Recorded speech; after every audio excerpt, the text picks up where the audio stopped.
Hi there, this is Pride Weekly. We'll start with Monday. Gay bars and clubs across Moscow have been raided by police. This just a day after what Russia's calling the global LGBT movement was labelled an extremist organisation by the country's Supreme Court. And fair enough, some of my fiercest looks are quite extreme. They're not really, I'm as beige as they come. Clubbers were held by police for a short time and their ID cards were photographed. Officers claimed they were looking for drugs. Last week's ruling means that anyone speaking up for LGBTQ+ people in Russia could be jailed. Ravina Shamdasani from the UN tells Reuters she feels pessimistic. Discrimination, violence or exclusion or stigmatization of one sector of society is corrosive for all of society.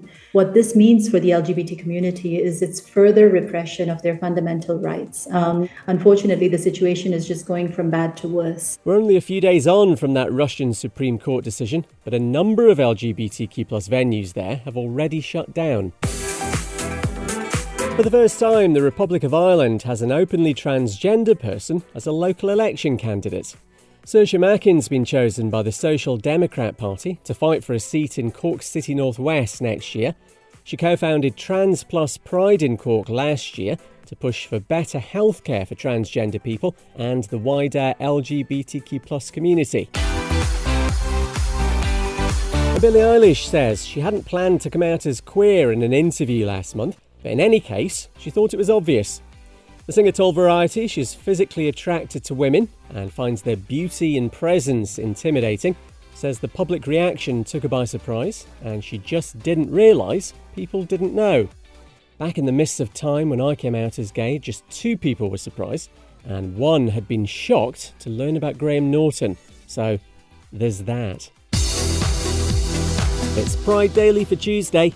Now I know you've heard this how many times before, but humour me. Could the UK finally be getting closer to banning conversion therapy? ITV News says a proposal for a new law is being introduced to the House of Commons tomorrow. It's been drafted by backbench MPs from a number of parties after repeated failures by the government to make this happen. Won't be voted on until March at the earliest. The practice is already banned in 13 countries. Marcus James was just 14 years old when he was put through conversion therapy. He tells Hi-Ho Kids it started with full days of manual labour while repeating Bible passages, and that's not even the half of it. I was told that my friends were all going to die of AIDS, that I was going to die of AIDS. I was not allowed to communicate with anybody. I couldn't even talk to my mom on the phone. The more I was resistant to what they were trying to do, the abuse increased to what's called forced fasting.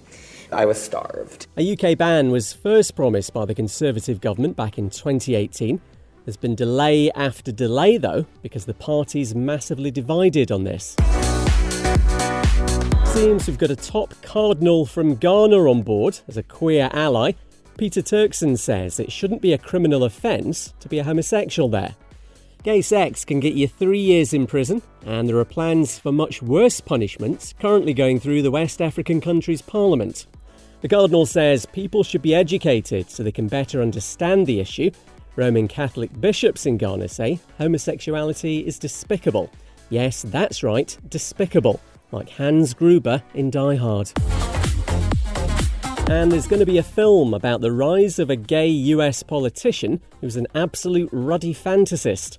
Republican George Santos has just been expelled from Congress for ethics violations. Some of his greatest hits include falsely claiming to be descended from Holocaust survivors and saying his mum died as a result of 9/11. The rights to a book about him have been snapped up by HBO. It's Pride Daily for Wednesday. Lots of tributes being paid after the death of adult film star and big queer ally Sophie Anderson. The 36-year-old, who was bisexual and pansexual, was part of the Cock Destroyers double act, her co-star Rebecca Moore's calling her bubbly, outrageous and gentle. The Terence Higgins Trust has praised her support for people living with and affected by HIV. She's spoken in the past about her mental health problems and shared this on Instagram a few months ago. I know it's been a long while since I've done a video. It's just because I've been feeling so down over the past year. I've felt suicidal, I've been suffering with depression. Yeah, I just haven't wanted to do anything. Sophie's death follows that of her boyfriend Oliver Spedding a couple of weeks ago. No word as yet on how they both died. If Uganda thought it could just enact one of the world's harshest anti-queer laws and get away with it, wrong diddly wrong wrong. This was brought in back in May and can see the death penalty for gay people in some circumstances. America says it's expanding a visa restriction policy on Ugandan officials to include those who, amongst other things, are accused of repressing marginalised groups. As well as queer people, this includes human rights advocates and journalists. And a dad in the US with too much time in his hands is suing because his kids can't display a straight flag at school. And what lucky children they are having him as their father. The lawsuit's been filed by Nathan Feldman, who's not happy because pride flags are flown at the Slaven School in Denver, Colorado. I imagine he's not happy about a lot of things in life. He's suing for $3 million, claiming his kids have suffered irreparable harm because they can't exercise their freedom of speech. $3 million. It's Pride Daily for Thursday. We'll start with what I think is commonly referred to as a hot take. Enforcing transgender sports bans will, fingers crossed, encourage people to detransition. This from a US Republican Congressman, Kel Surprise. Glenn Grothman's been speaking at a government hearing on something called Title IX to do with protecting the rights of trans student athletes to take part in sports. Reckons if you restrict the participation, they might just switch back, as he so elegantly puts it. Also shared this little piece of fiction with the group. The vast majority of people, 80 to 95%, who go what they call discordant gender identity, eventually come back to their original gender. FYI, that's nonsense.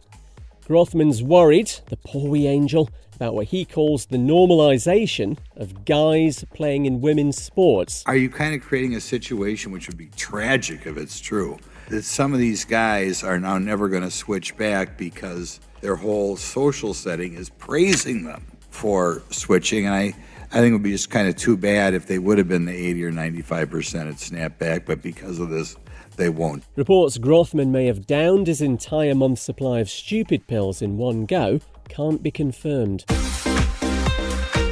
One of Spain's top professional motorbike racers is being accused of homophobia. Jorge Martin was giving a TV interview when he used the term marica about his rivals. This can translate as the F word that rhymes with maggot. Lots of criticism for the 25-year-old who finished second in the MotoGP World Championships. The studio audience laughed at the comment and clapped. Just been brushing up on my Spanish, and I think Jorge's a bit of a gilipollas. And UK Pride for 2025 will be hosted by Portsmouth. There'll be a week of events leading up to it. The city's regular Pride event usually attracts about 20,000 people. All takes place in early June 2025, which sounds way into the future when we'll all have robot butlers. It's Pride Daily for Friday. Jordan's one of the few countries in the Middle East where gay sex won't get you criminalised, but that doesn't mean it's easy to be queer or an ally there. Human Rights Watch says LGBTQ+ activists are being abused and intimidated by the country's government. Some have been kidnapped and interrogated, with the deployment of social media users to out and attack people online. Louis Cobain grew up Catholic in Jordan and now lives in America. He tells Denver 7 News he was blackmailed by a secret boyfriend and felt he couldn't tell anyone. He ended up abusing me physically, emotionally, sexually, raping me for almost 18 months. I knew that if I went to my family for help or to the authorities for help, I'm either going to get laughed at or I'm either going to get killed. Queer people in Jordan can be prosecuted for being affectionate in public. Research shows being gay there is seen as unjustifiable or unethical. I'm not saying Russia's gone completely over the edge regarding LGBTQ+, but in fact I am saying that because My Little Pony cartoons have been reclassified as adult content. Sure, it's got nothing to do with the My Little Pony Friendship is Magic series having a character with a rainbow tail and mane. Last week, the country's Supreme Court ruled the non-existent global LGBT movement as an extremist organisation. It's feared the cartoon may have left 2 Russian thoroughbreds and a Shetland pony bi-curious. And the angel on earth that is Troye Sivan has won GQ Australia's Man of the Year award. The singer and actor was born in South Africa but raised in Perth in Western Australia and picked up his prize at the ceremony in Sydney. He says it's ironic because he did drag for the first time this year and feels more in touch with his femininity than ever. I'm Kev McGrath. See you Monday.